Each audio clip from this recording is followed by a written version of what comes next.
Us now is Peter Schweizer. He is the president of the Government Accountability Institute, author of Clinton Cash, one of the country's greatest investigative reporters. Great to have you. Thank you, Lou. It's great to be here. This is a marvelous time in so many ways, and I have to tell you, I'm enjoying myself thoroughly. Yeah.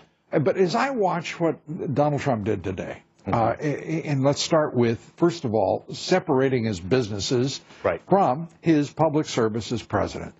A man who didn't have to do it, and he came up with this, with an apparatus, an architecture that is, it seems to me, you couldn't ask him to have done more. Well, I tell you, Lou, I was one of those people that raised these questions, that these conflicts of interest issues need to be dealt with.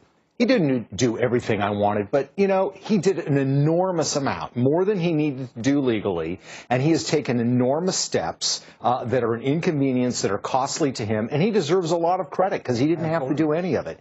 And he and his family, I mean, people don't even think about the sacrifices Donald Trump, his family have made to serve the nation. I mean, it's a quaint idea, isn't it, that people going into government sacrifice rather than I mean, it's not done often. That's exactly right. And this is the issue of the money in politics. At the end of the day, you can structure things, you can set up walls, as this case as Trump has done. At the end of the day, you just want to make sure the people around the president, family or otherwise, don't take sweetheart deals. Because that, you know, whether it's Billy Carter or Neil Bush or Roger Clinton, that's always what you worry about. Let me hit a couple of things very quickly and get your reaction. One of them is Senator Schumer. Last Tuesday, warning effectively the president-elect to be careful of his criticism of intelligence agencies because, as he put it, they get you 6 ways from Sunday if they want to. Was he being a prophet? I think he was. And look, there's history here. Remember the 1960 election. John Kennedy campaigned on the so-called missile gap, which was non-existent. He was basically backed up by intelligence services that knew that there was no missile gap. So it is not at all unprecedented that you have people in the intelligence establishment that become politicized and favor one group of candidates or one political party over the other. It's very troubling. And one of the people who will be briefing the Senate, who briefed the House last Friday on the Russian hacking, is none other than James Comey, the director of the FBI.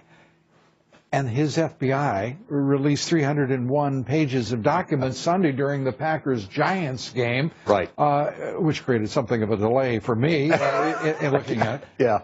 What is going on here? Yeah, when was the last time the FBI released documents on a Sunday? And you know how much I have followed this stuff. I watched the game and looked at the documents later. I mean, it is ridiculous, and it's really designed to potentially shield Hillary Clinton from public scrutiny, hoping that people won't pay attention. But what did those documents reveal? Number one, they had horrible security. The password was password, and that Hillary Clinton essentially government entities got access to private emails through third parties. Those are bombshells. They're bombshells, and they lead to an entirely different conclusion than the FBI director's second conclusion on whether to proceed with an investigation and prosecution of Hillary Clinton.